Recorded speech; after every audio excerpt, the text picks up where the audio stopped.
सती का अग्नि प्रवेश और दक्ष यज्ञ विध्वंस। सती उत्तर दिशा में मुख रखकर बैठी हैं। देह को छोड़ने के लिए योग मार्ग में स्थिर होकर बैठी हैं। शिवजी का ध्यान करते करते उन्होंने शरीर में अग्नि तत्व की भावना की है। अंदर से क्रोधाग्नि बाहर आई, शरीर जलने लगा। आदि शक्ति जगदम्बा का अपमान हुआ। अब दक्ष का कल्याण नहीं। नारद जी कैलाश में शिवजी के पास पधारे हैं। भगवान शंकर शनकादि ऋषियों को ब्रह्म विद्या का उपदेश कर रहे हैं। नारद जी कथा में बैठे हैं।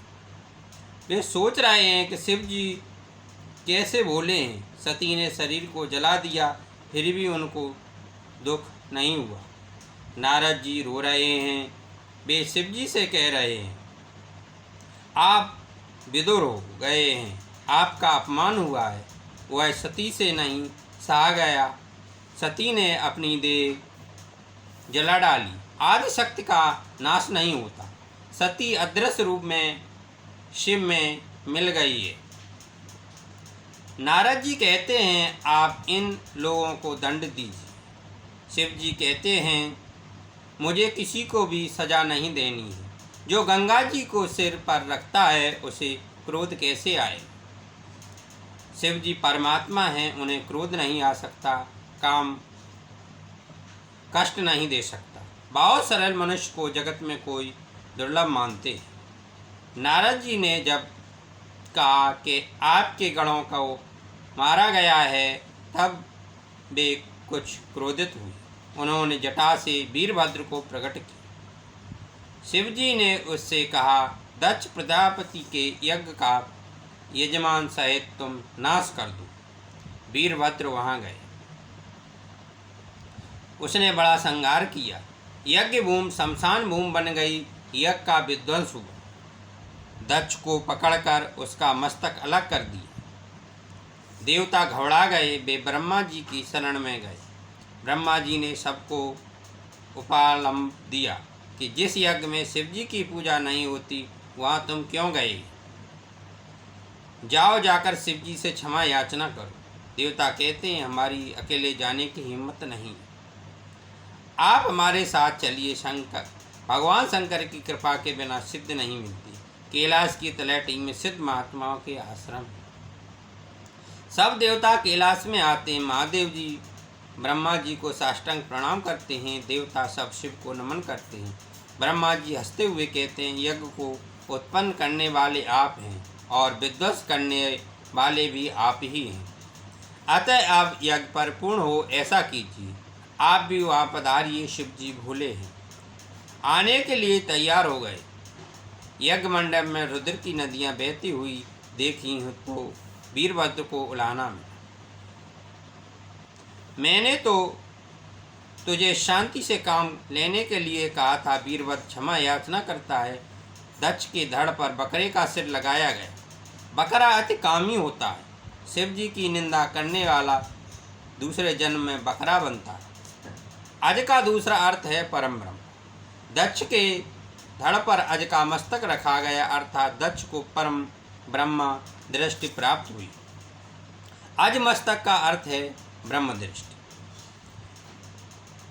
दक्ष होश में आया और शिव जी की स्तुति करने लगा। दक्ष प्रजापति ने शिव पूजन किया। उसने कहा, मैं अपनी पुत्री सती का दर्शन करना चाहता हूँ। शिव जी ने सती से पूछा, तुम बाहर आना चाहती।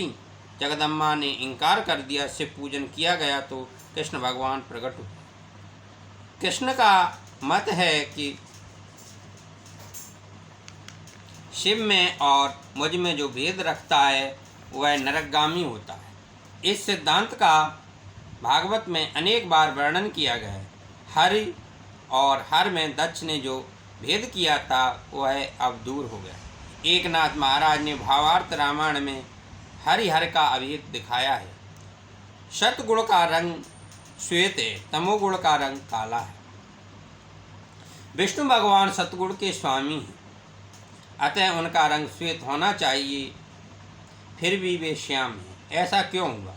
विष्णु काले और शिव जी गोरे हैं। एकनाथ महाराज लिखते हैं कि शिव जी सारा दिन नारायण का ध्यान करते हैं और नारायण सतह शिव जी का ध्यान करते हैं, इसलिए शिव जी को श्वेत रंग मिला और नारायण को शिव जी का काला रंग मिला। इस प्रकार ध्यान में ऐसा गुण है कि जो उसका ध्यान करता है उसे उसका वर्णन मिल जाता है।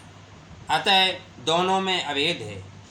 हर एक है। शिव कृपा के बिना सिद्ध नहीं मिलती, ब्रह्म विद्या भी शिव कृपा के बिना नहीं मिलती। शिव तत्व एक ही है।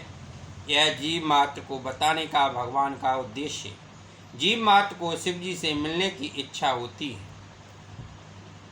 निवृत्त धर्म के आचार्य हैं शिव जी और प्रवृत्ति धर्म के आचार्य हैं श्री कृष्ण। सब प्रकार की प्रवृत्तियां होने पर भी प्रवृत्ति को जरा भी रंग न लगे, इसका आदर्श श्री कृष्ण ने जगत को दिखाया है।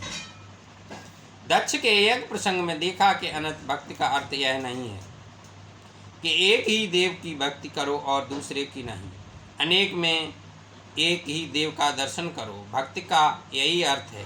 प्रभु सर्वव्यापक है। जो सर्व में प्रभु का दर्शन करे वही उत्तम वैष्णव है। अपने एक इष्ट देव में परिपूर्ण भाव रखना और दूसरे देवों को अपने इष्ट देव का अंश मानकर बंधन करना।